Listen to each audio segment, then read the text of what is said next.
right, y'all. Well, let's get into it. This video number 3 for me, but this one is gonna be more about how to. Dang, I'm sorry. I'm gonna keep everything raw, keep it real. I ain't gonna edit nothing out, but at least for now. But this one gonna be about how to continue the spiritual journey, how to not get stuck or stopped on any part of the path, or get stuck in the loop or the cycle that you're trying to break out of.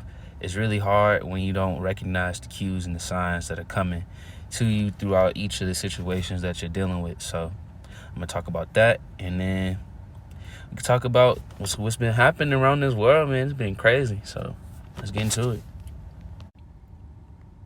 Okay, so how I like to see it is, well, how it's been in my experience, and just overall generally from what I've been gathering from the universe, gathering from my spirit guides, gathering from the powers I call on to lead me. I call on my ancestors, I call on the angels, I call on my spirit guides, I call on my highest self, I call on my spirit animals. I call on any source, you see, because there's the source, and then there's you in the source, and then there's everyone else that makes up that same source. All of us are made from, everything is made from the same source. Everything. The trees, this car I'm sitting in, you, the animal the pet you probably have, that fish, like everybody and everything is one, which is why I changed my YouTube name to that, to one, because it's been real prominent for me. One, it's my life path number. It led me to the oneness that I now have in all things and everything that surrounds me, with you all and with everything else around me. I'm one with everything, just like you are, but you have to perceive that. So let's get into the cycles. Cycles are, so the number scale, whether you like really follow numerology or anything like that or not, it doesn't matter the name of the knowledge for me.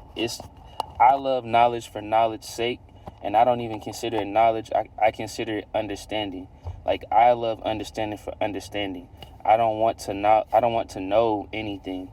I just want to understand so I can keep growing in it. Once you know something, you kind of box yourself in, like, I know God, because you have a religion. But do you really know God, though? Do you know what God is? Like, who God is?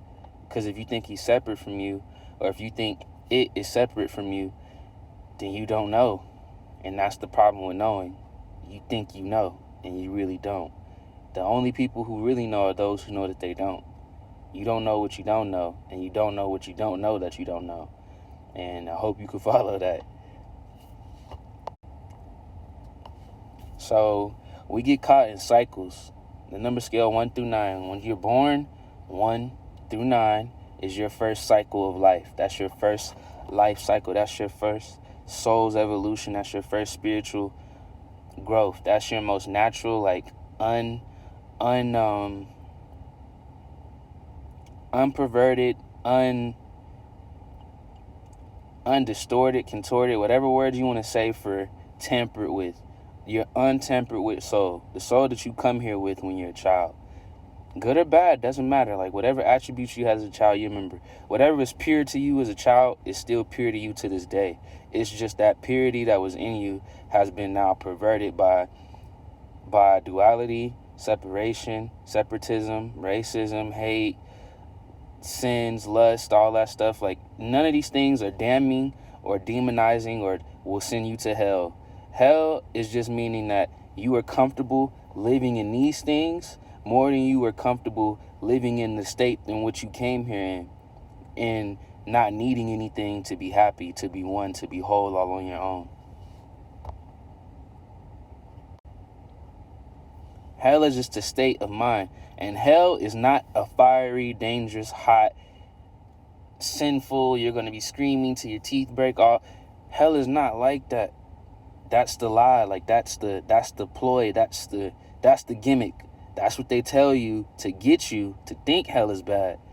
And I ain't saying hell is being comfortable, not creating anything of your own, from your own mind, from your own heart, from your own spirit, not doing anything that grows yourself, disregarding everything that's sent to you in these cycles that we go through that's meant to grow you, leaving things untapped, leaving potential untapped, going halfway when you were meant to go all the way. Like, that's hell. Hell is being so comfortable doing nothing, being idle, being still, but not still within yourself, still within the nothingness that is the distractions and the rat race of this world.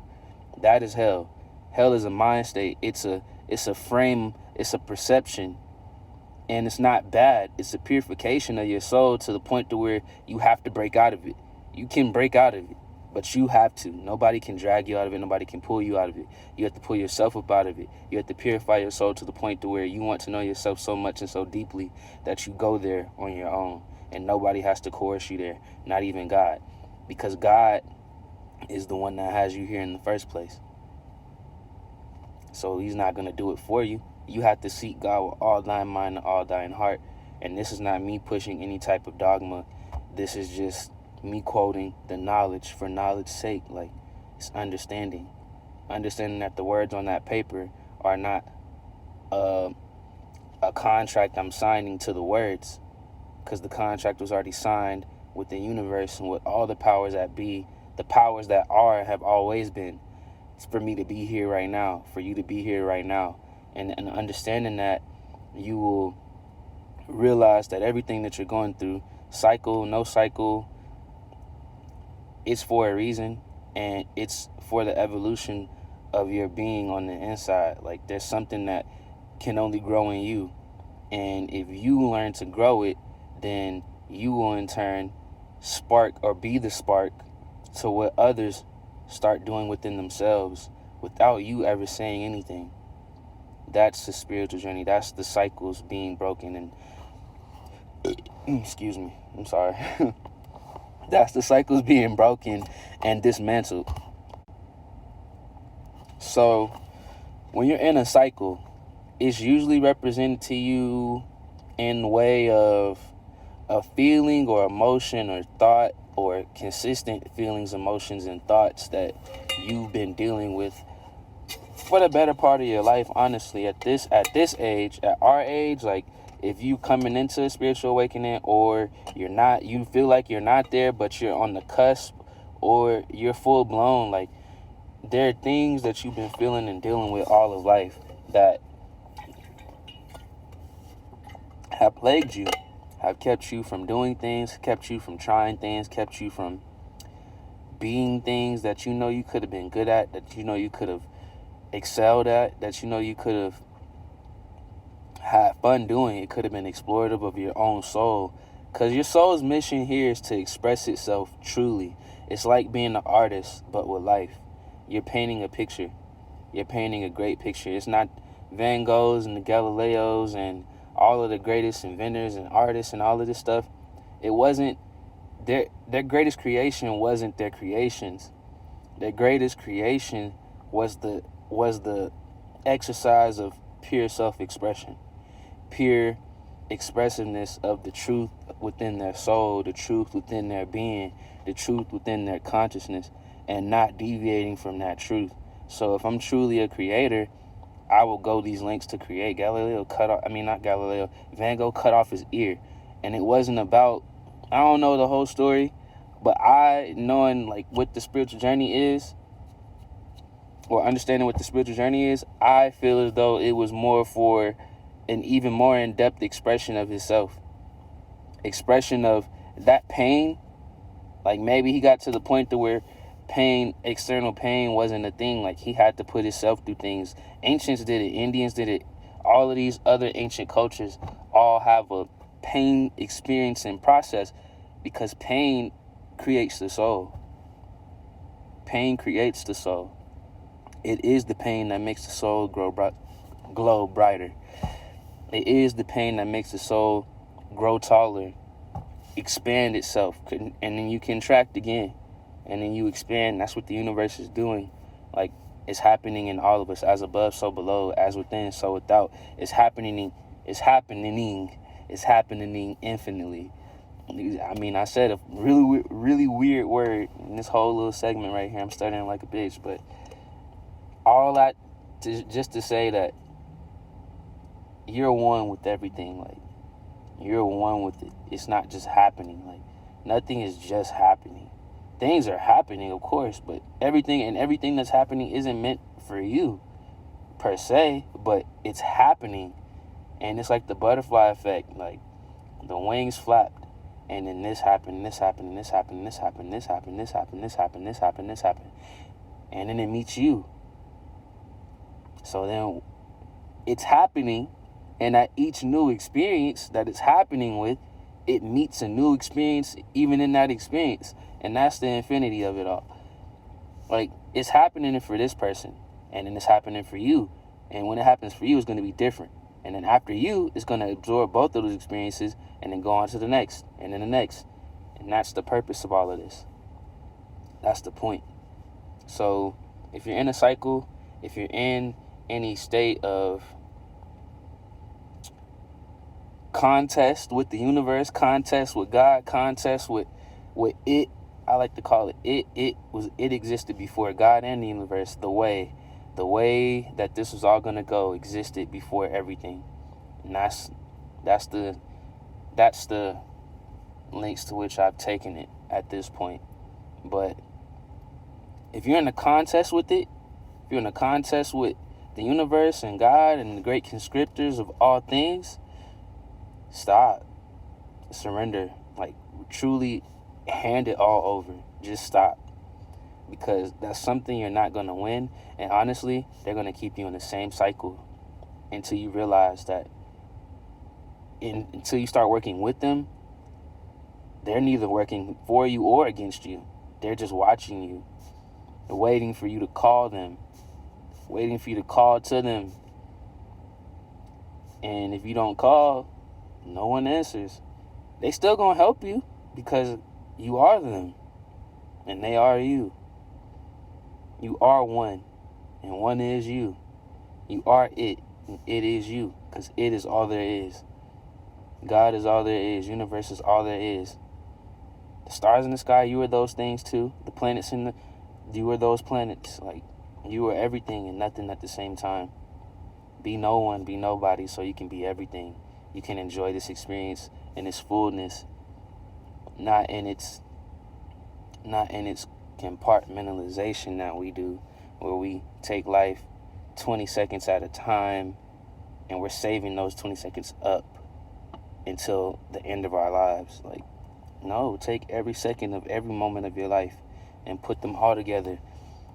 Past and future meet in the present.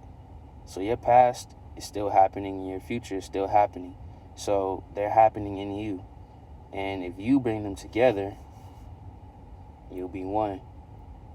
You'll be one. So be one. Shoot, with all that said, I mean, be one. That's my thing. Be one. I mean, I learned a lot on this journey, and I'm going to keep going. Like, I'm going to keep expanding. I'm going to keep growing. I'm going to keep elevating myself. I'm just the type of person that once the end of the tunnel gets near, it's like within my mind, I push it back. I push it further ahead of myself. Like, I don't want to walk out of this tunnel yet. Like, you got to get comfortable in that tunnel, not being able to see anything, and being comfortable that whatever light you can produce to see whatever's around you is enough. It's plenty. And just keep growing that light to the point to where you don't ever meet or come out of that tunnel, but you know you can walk out of it at any point because you've connected yourself to the end of that tunnel. And the beginning of that tunnel is always with you. The beginning of that tunnel is always near you, always behind you, gathering everything you need, gathering all the light you need, gathering all the energy you need, the love you need, the peace you need, the pain you need, the growth you need, the understanding you need, the wisdom you need. You're gathering it from the past and the future, because in your present moment, you're both at the same time. Take the master from the future and send him to the past. Send the student to the future. You're not going to master yourself in the future. You have to master yourself in the past and your present. You have to be the student in the present and in your future. Always be the student going forward. and always be the master looking back. Don't ever be the master in the future.